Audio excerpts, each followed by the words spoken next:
Hello, I'm so glad you could join us. Hi, Hi, I'm glad to be here indeed. Absolutely. my name is Ian Gallanar. I'm the host and the founding artistic director of the Chesapeake Shakespeare Company. With me today is the wonderful Debra Ann Byrd. Thanks, Debra Ann, for joining us. Uh, Oh, I thank you for having me.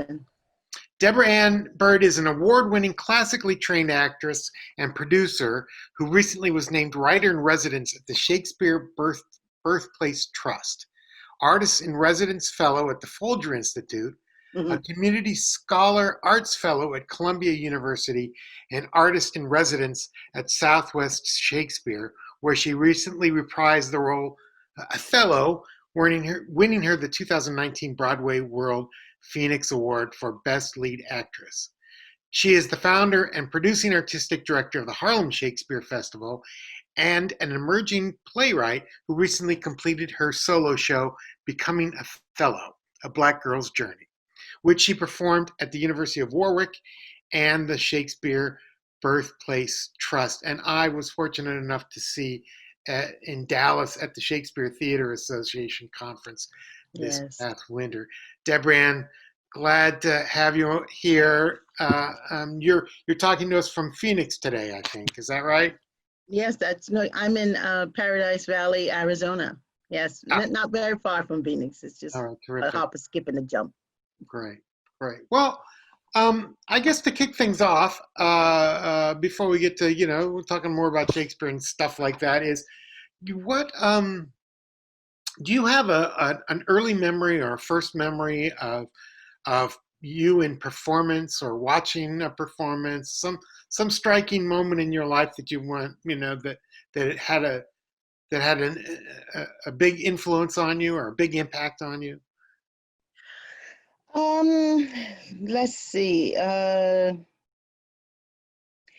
If we're talking just theater in general, Yeah, sure. We'll um, start there. that well, the I think the first time I thought, wow, I could do that is I was watching a gospel play at in New York at the Beacon Theater, and I said, wait a minute, I think I can do that, um, and it didn't come out of just nowhere. I had sung on the choir for many years at church, and then at church they were missing one of their actors for a play they were doing for Black History Month, and they asked me would I join in, and I said, okay, sure, let's give it a try. And I played Harriet Tubman, and I enjoyed it. But and then I just decided I'm not sure about this. But then I found an acting class run by an evangelist, and I decided that I would go ahead and give it a shot. As it relates to Shakespeare, I had been acting by then about maybe 7 years, 8 years, and a friend of mine asked me to come to the Victoria 5 Theater in Harlem, where they were playing. The public theater has sent out a troupe of actors to perform scenes and monologues of Shakespeare, and then I saw those classically trained Black actors on the stage, and they were performing Shakespeare, and I said, "Wow, now that I gotta try." And the rest is a big history. Yeah. Yeah. Yeah, So yeah. help me connect the dots. How did you get from that performance from the public of Hmm. monologues and scenes Yes. to, well, I mean, to where you are? I mean, maybe to where you started doing Shakespeare. How about that? Um, okay, so from the time I saw the Shakespeare, um, I thought it was great, and I said, "Wow, I'd like to try that." But then I let it go and didn't think about it much until my daughter got really, really ill. She had a terminal illness, and I decided to let go of everything, theater, anything I was doing outside of taking care of her. I just let it go and Yeah. was taking care of her for maybe about 4 years or so, and then I had a crash. I just got overwhelmed and tired, and I lay down, and um, and a friend called me and said, you know, Debra Ann, just because your daughter's dying doesn't mean you have to die too. And I said, well, I don't know. And then I had a big argument or hash out with God, you know, and for me, I could hear myself going back and forth with why all these things going on in my world? Why is my daughter dying? Who am I? Why am I on the planet? Mm. Do I have a real purpose? Like that. And so in that heated debate about staying on the planet or not, uh,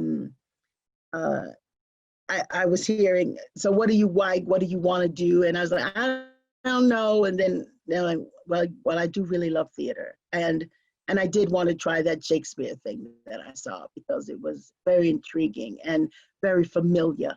It was very much like the King James Bible that I had grown up with. And so I said, well, let me give that a shot. Let me give that a try. And so I said, well, if I'm gonna give it a real good shot and have a really a chance at doing it well, then I need to go to college. And so, you know, I literally got up from there and applied for college and got in. And in my fourth year, I finally got to practice and learn Shakespeare. And so that was the first time that I got to, you know, really wrap my brain around what it meant to be a Shakespearean actor. And of course, they gave us scenes and monologues and taught us how to unravel the script and how to make it work and how to say the words and all of that wonderful stuff. And then, of course, I was told that that classical theater probably was not for me, being an artist of color, that maybe I should try my hand at August Wilson. And that was a little difficult and heartbreaking. I mean, not that August Wilson's a bad thing. August Wilson is a wonderful thing. I mean, I know those stories well. I've lived those stories. And they're deeply personal and cultural stories. I was looking for a challenge, something different, something that I could stretch to. And so I said, well, you know, if it's a problem for classically trained actors of color to perform in the classics, then we need to fix that.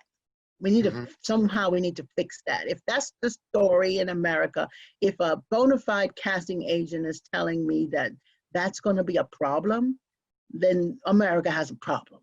And so I said, well, then let's see how we can level the playing field. And so I formed Take Wing and Soar Productions to give classically trained actors of color a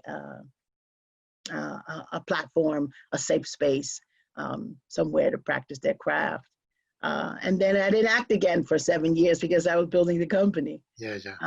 But you know, what are you gonna do? You gotta. I learned that it's all the same thing anyway. Whether you're on the stage or off the stage, creating the magic of the theater that the audience comes to is the end result, and that's how it ends up being the same thing.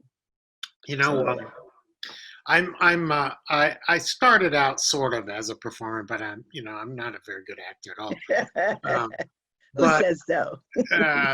But what I did, so my journey was longer because as an actor, I had done some Shakespeare when I was younger, and I didn't, it was fine, but I liked it, but there was no aha moment until later on in my life when I started working with it as a director. And then I went, oh, it's what you talk about, the challenge, right? For me, it was like, I don't think I could ever get this all the way right. So that's the great quest, the impossible quest. So yeah. I'm wondering, when you started working in that acting class, was it like right away, did you say, oh yeah, this is what I want? Or did it take a while longer? No, in the acting class, I was very clear. I was first, when I went to college, I had it was already August when I applied. And so classes we know start in September, so I didn't have much time to get ready or prepare, and I didn't even know Shakespeare or the classics or any monologues or anything. So when I did my audition at the school, what ended up happening is they put me in. I did get into the theater program, but I was a BA student. And I knew that I wanted to do Shakespeare, so I had to work my way up to BFA. And I knew that I would, and so I just decided I'd just stay in school and take all of my elective courses and all of that, and then take, the regular acting classes until I could work my way up to BFA. And I finally did, and, moved into the BFA program in my junior year. And so that put me a little bit behind with the voice and speech and the other special things that BFA get and BA is not trained to get. But once I hit, what's that called? Right before I got into my Shakespeare class, I was terrified. I didn't quite know if I could hold it, if I could handle it. Would it be something that that would overwhelm me, that I don't know, is this going to work out? All of those things were going on until I went to Shakespeare in the Park, and I saw Jeffrey Wright performing in Julius Caesar.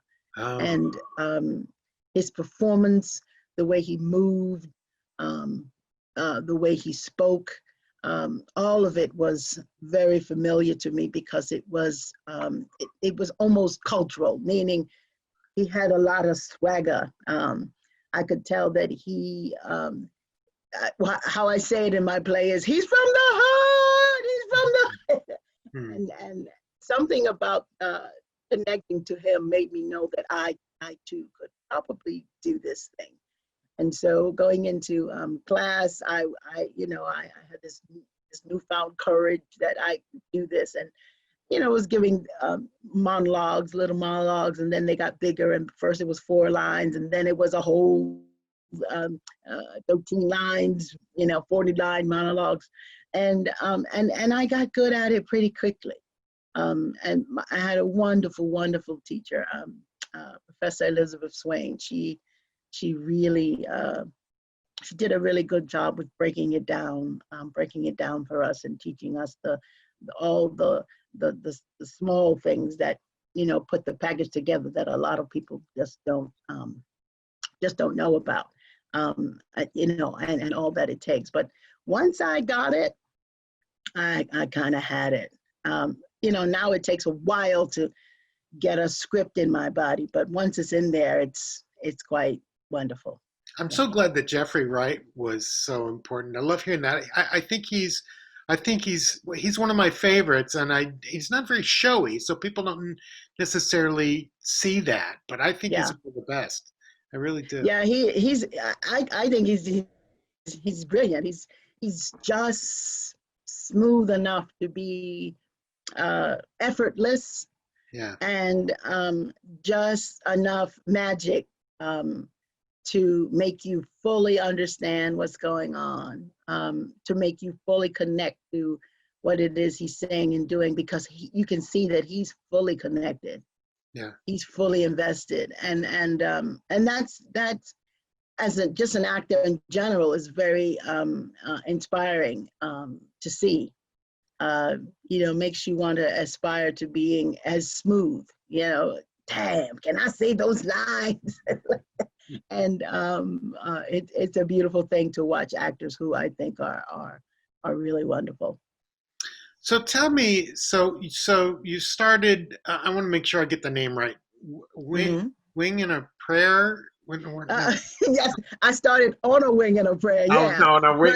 Sorry, no, I got that completely wrong. I'm sorry. Yes. And I ran the company on a Wing and a Prayer for a long time. Yeah. It's absolutely true. Don't even feel bad about that. It is so. Take Wing and Soar Productions, and I got that name from a couple of things. One, I was in a troupe of actresses, and we were doing a show called Brown Women Who Fly. And instead of break a leg, we would always say to each other right before the show, take wing and soar. Oh, nice. Take wing and soar.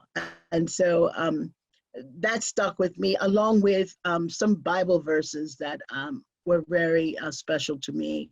Um, that made me like that name as well. Um, uh, I'm trying to think of it's not flowing off my head right this minute. They shall mount up with wings as eagles. They shall, yeah. They that wait upon the Lord shall renew their strength. They shall mount up with wings as eagles.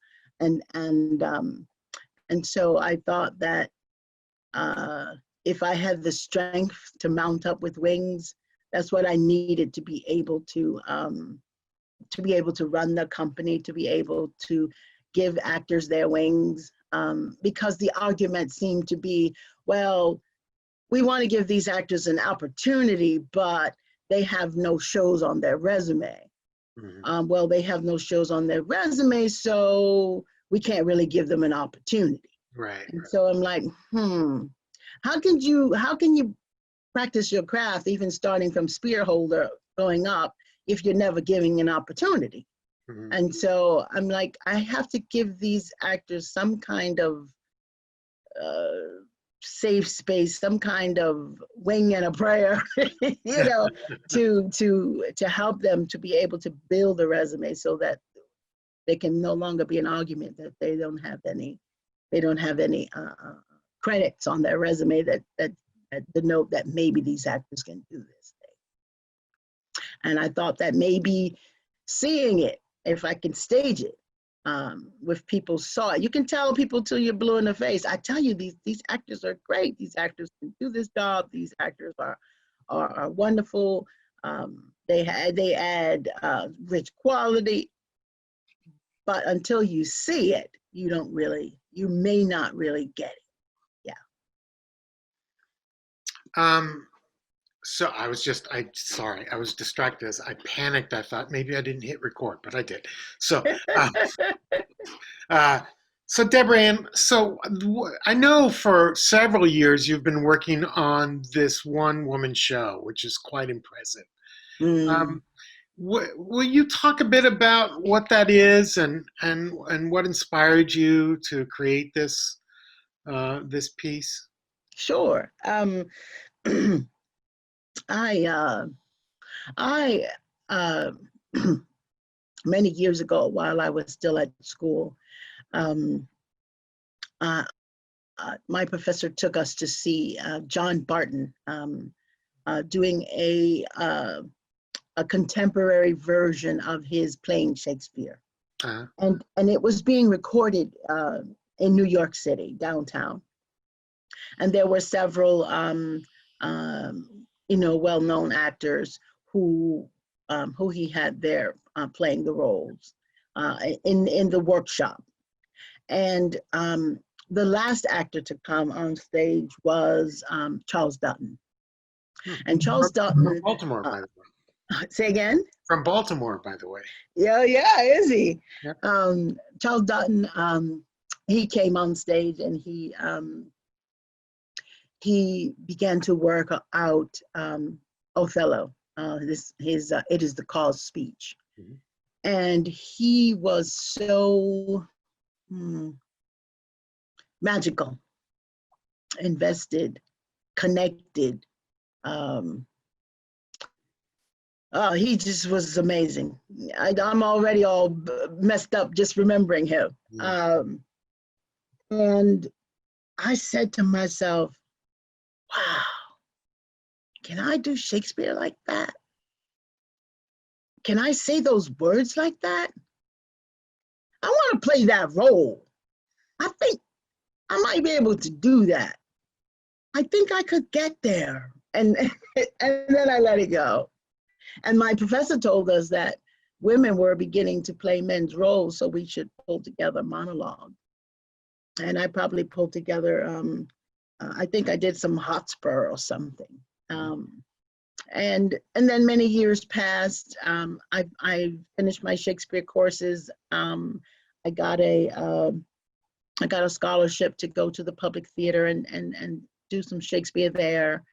And then I decided that my brain is going fogged. So I was on a train of thought telling you about Charles Dutton and how you wanted to play that part.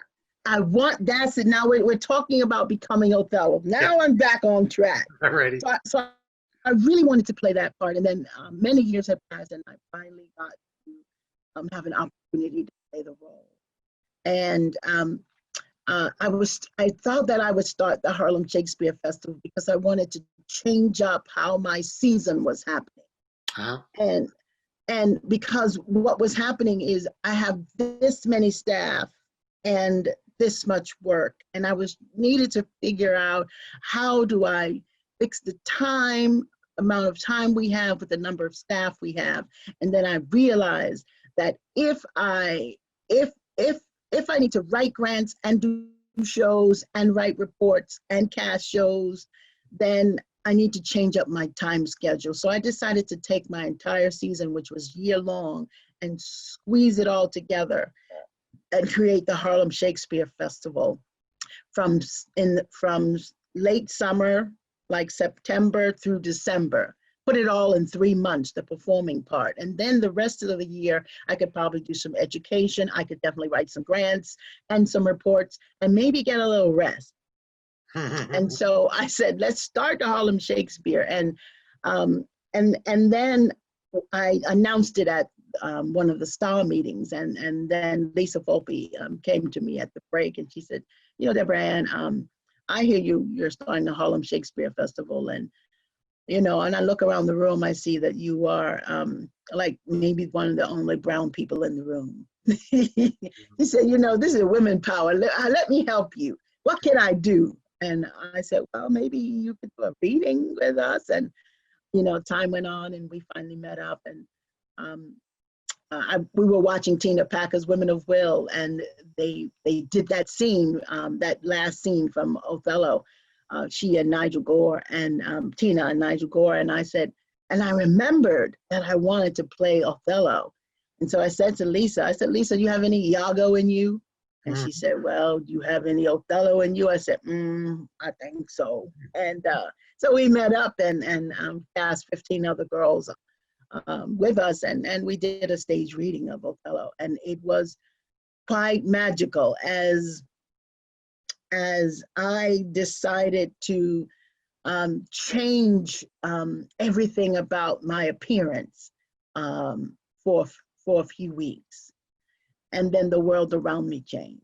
The people around me changed. And I said, this is interesting. This might be something I want to write about, or at least write a log or a journal about, because this is very interesting. And then I went on to do the main stage of that show with Trezana Beverly, and then more craziness was going on. I'm calling it craziness, but it's not necessarily craziness. I mean, things were going on for me mentally. Like you see, my hair is all big and bushy and long. I had put on a little short wig, no makeup, no jewelry. I did wear one little hoop though for Othello, and plain black crew neck shirt and a more relaxed, maybe a sports bra, certain kind of boot that helped me to walk a certain way. And then I found myself walking more like that Jeffrey Wright I saw, that swagger, and then I began to drop my voice very low. And I changed how I sit and how I behaved. And then I watched men a lot. And what began to happen around me was interesting. I used to get seats on the bus. People would get up and give me their seat. That didn't happen when I was in my Othello mode. People would usually smile at me as I walked down the street sometime. And, you say hello. That didn't happen. People often held the door open for me to walk through as I was going in a store, in a bank, that didn't happen either. I said, wow, men are treated differently. Maybe it's because we are supposed to be giving up the seats, and maybe because and I'm saying it like we, like I'm a man at the time, because at the time I was a man. You know, I was putting on the masculine. I wasn't, for lack of a better word, I was in drag. And I saw, you know, how the world is a little bit different when you're men folk. And I said, let me write about this. And I kept saying that, I gotta write about this.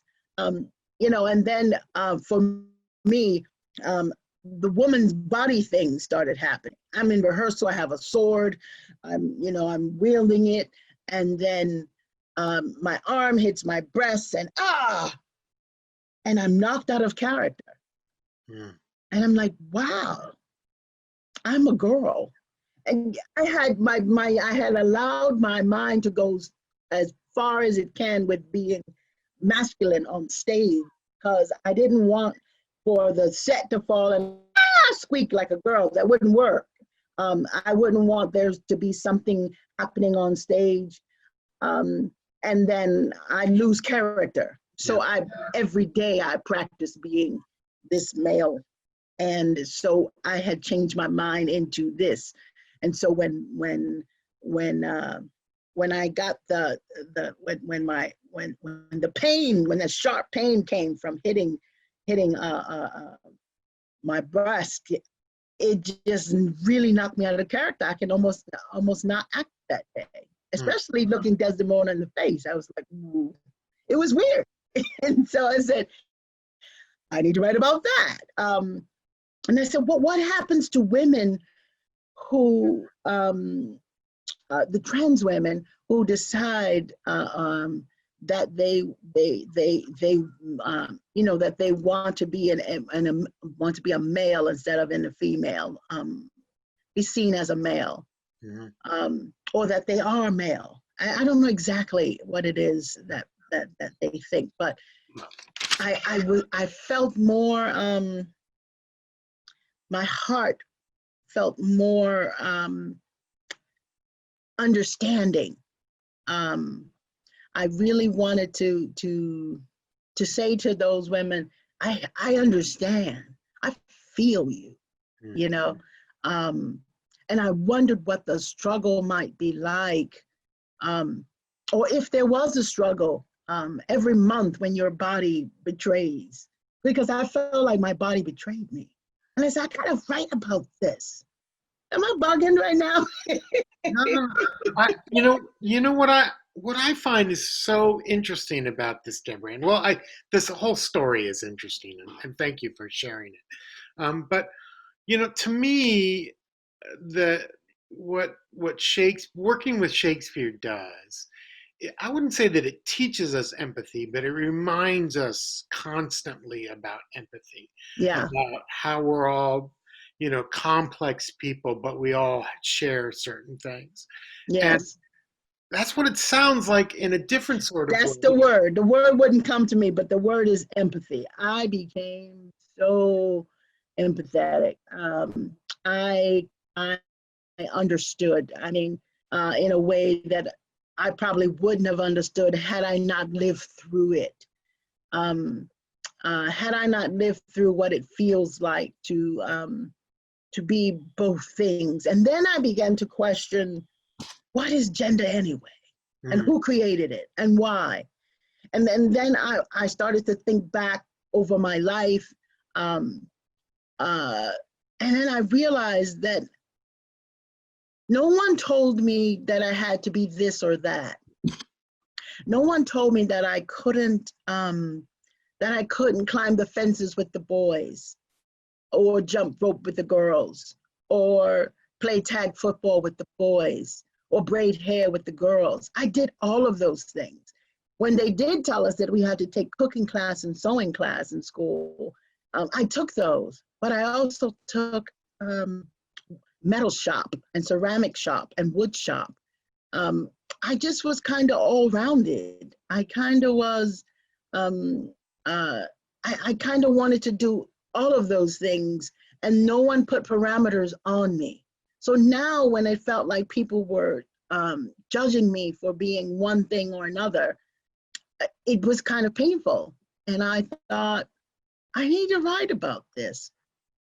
So I began to write about, I went to a wonderful woman, Tanya Taylor Rubenstein, and she helps folks write their solo shows. And she said, just begin to write your stories. And so I began to write the stories of youth when I was doing those things I just described. I was in all those different kinds of workshops and classes of wood shop and sewing class. And then I thought back about my mom, and I thought about, playing Othello, you have to, I think that you have to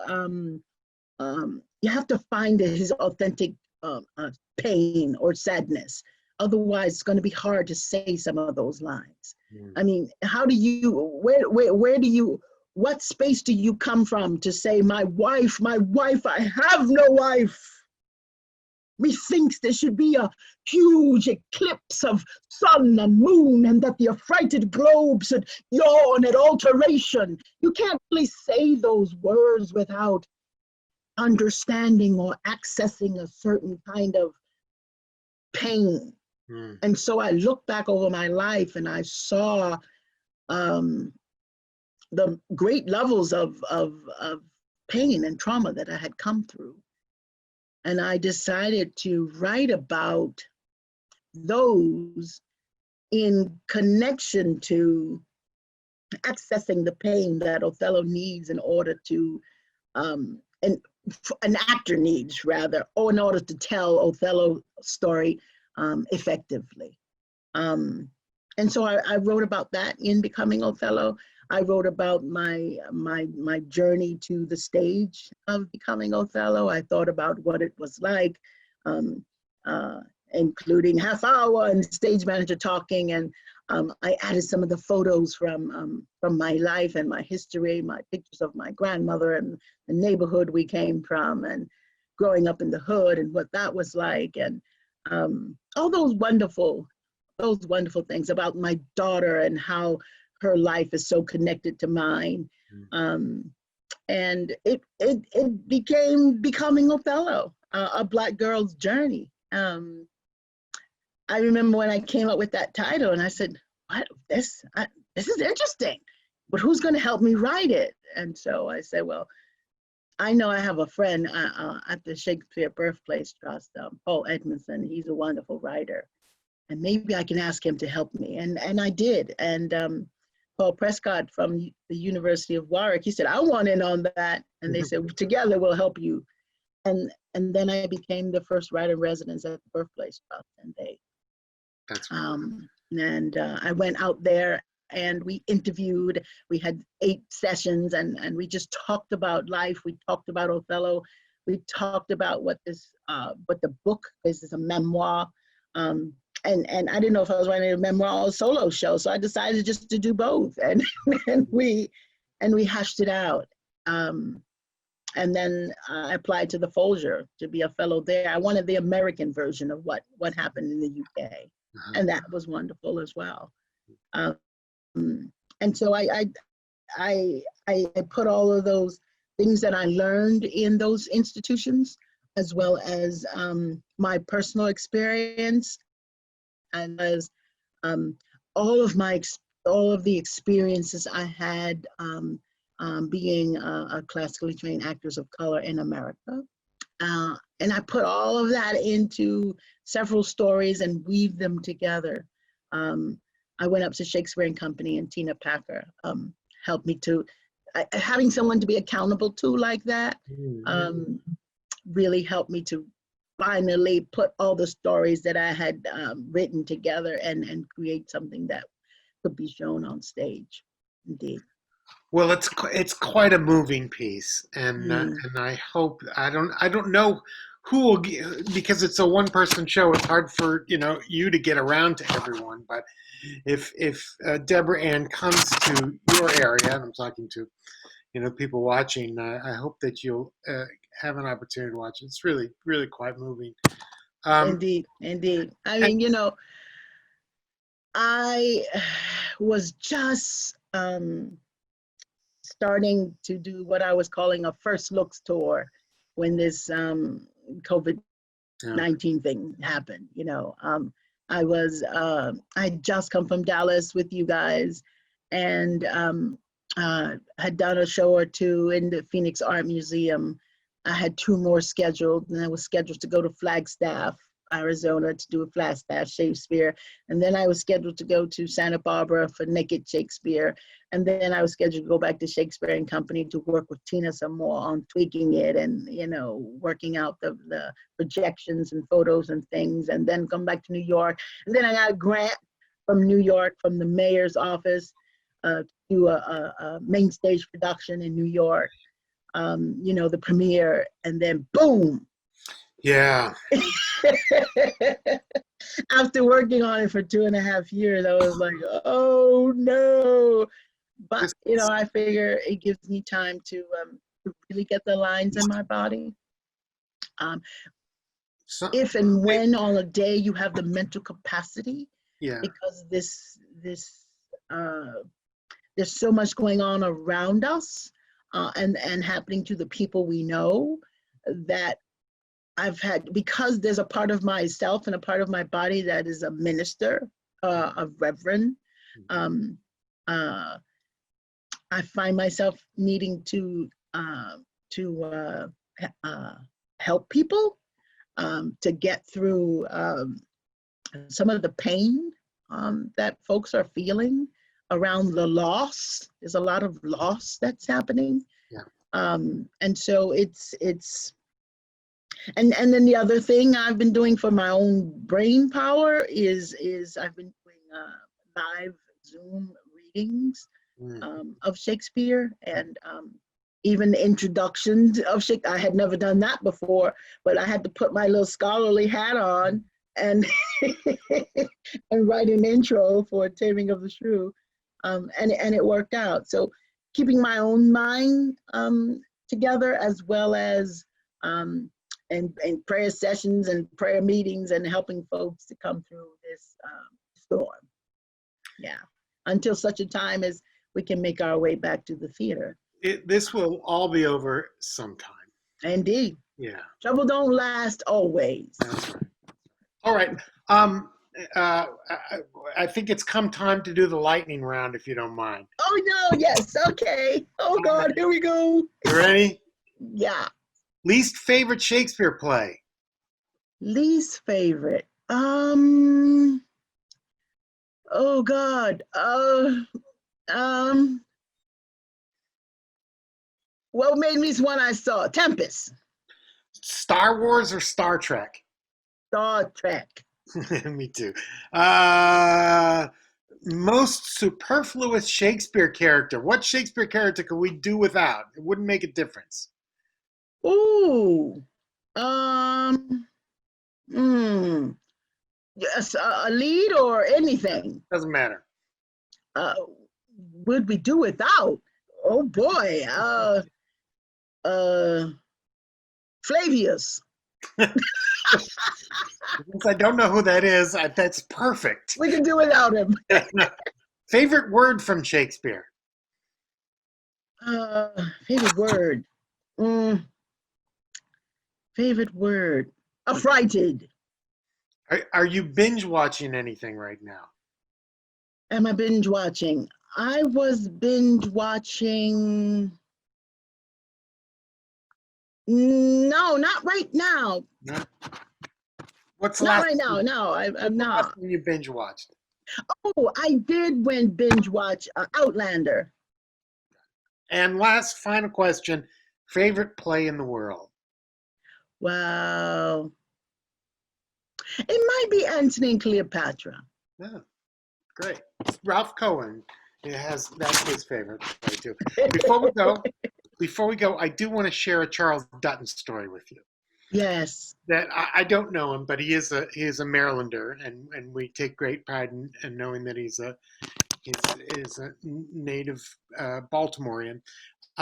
He's quoted in a book called The Friendly Shakespeare, and he's quoted about talking about his approach to Shakespeare. And I read it 25 years ago, and I remember not to the word, but I'll have to paraphrase it. But I remember it was so. I thought it was so profound, and he said that his approach to Shakespeare was to make sure that that the people seeing it were believing it was the first time these things happened. So Mm-hmm. that when people were coming to see Othello, they thought, well, maybe this is the Othello where Othello doesn't strangle Desdemona. Mm. And I love that idea that these plays that we know so well, or many of our audiences know so well, that the whole idea is to make it be for the first time. And I love that idea, and I've kept it with me. Yes, yes.